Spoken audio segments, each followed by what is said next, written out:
So, Senator Peters. Well, thank you, Madam Chair, and Dr. Prabhakar. It's wonderful to see you, and congratulations on your nomination for this critically important position. Dr. Prabhakar, when we last spoke, I mentioned how PFAS contamination and exposure is continuing to harm residents and communities across Michigan as well as across the country. Unfortunately, federal research efforts have been fragmented at various federal agencies and have struggled to effectively address just the full scope of the challenges that are presented by these PFAS substances. Certainly, much continues to remain unknown about the toxicity, human and environmental health effects, exposure pathways, as well as ways to effectively remove and treat exposure and destruction methods of PFAS substances, as well as some of the alternatives that are out there. That's why I introduced a bill, the Federal PFAS Research Evaluation Act, which is co-sponsored by Senators Moran and Shaheen.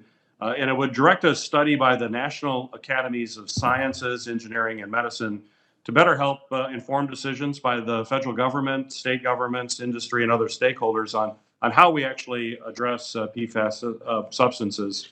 It would also require the OSTP to submit to Congress an implementation plan for increased collaboration and coordination of federal research, federal development, and demonstration activities with respect to PFAS substances.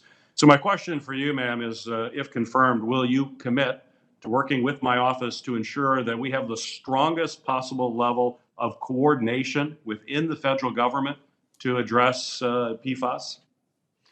Senator Peters, thank you for the question. I enjoyed the opportunity to chat with you last week. Thank you for your leadership on this particular topic. We've got a long history in this country of identifying problems like this, and just to your point, doing the research, understanding what's really going on, figuring out how to deal with it and how to fix it, and then implementing that. And it does take many different agencies. It takes many different kinds of researchers. And I think it's a classic example of an area where the kind of coordination that OSTP does can be extremely valuable. So this is an area that I would love to learn more about if I'm confirmed, and I would very much look forward to working with you on it. Great. We'll look forward to doing that if confirmed. I've also previously authored legislation to establish a regulatory framework to facilitate the safe testing and the deployment of autonomous vehicles. It is the AV START Act, and working with Senator Thune from the committee as well in a bipartisan way. This act is essential to developing and manufacturing autonomous vehicles domestically, as well as achieving the safety and mobility benefits that they offer. Manufacturing autonomous vehicles in the U.S. will also help commercialize AI research, which will boost the flow of resources to support critical areas of scientific inquiry. But achieving this goal is going to absolutely require a focused effort across the number of federal agencies, including with support from leaders at the White House, such as yourself. So, Dr. Prabhakar, when we last spoke, our conversation touched on this issue, and that of automation and artificial intelligence, certainly much more broadly. But my question to you is, if confirmed, will you commit to working with me on promoting the safe testing and deployment of autonomous vehicles in the U.S., as well as supporting AI research that will be absolutely vital to a growing industry, not just in the auto sector, but across the country and a variety of industries? Senator Peters, thank you for this topic. I enjoyed talking with you about it earlier.